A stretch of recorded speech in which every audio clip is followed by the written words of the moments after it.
So the next one, how does calcium hardness affect the water? Was the first part of the question. And then part two of the calcium hardness is how does it affect the sanitation of the water? Okay, well, calcium pretty much doesn't affect the sanitation of the water at all. The problem that we have in residential pool water is that we want to prevent bacteria and algae for the most part, with small exceptions, other organisms like virus and mold and stuff. But the two biggest things are bacteria and algae, and we want to prevent those things. And algae are plants, and they need CO2. They're carbon-based organisms.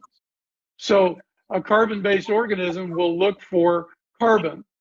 And what do we have in the pool that's carbon? Alkalinity. Because alkalinity is what? Sodium bicarbonate and carbonate.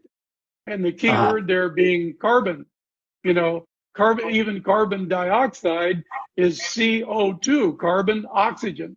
So carbon is in the water, and there's plenty of it, and algae can use that for food, and there's plenty of sunlight for it to carry on photosynthesis. So there's plenty of that around. So alkalinity affects perhaps carbon algae, but really, you know, it's like a buffet, really, if you think about it. That if there's 10 parts per million in the water of alkalinity, or 100, there's ample carbon in the water for algae to live on. So even that's not a big thing, although there's just more carbon available at higher alkalinity.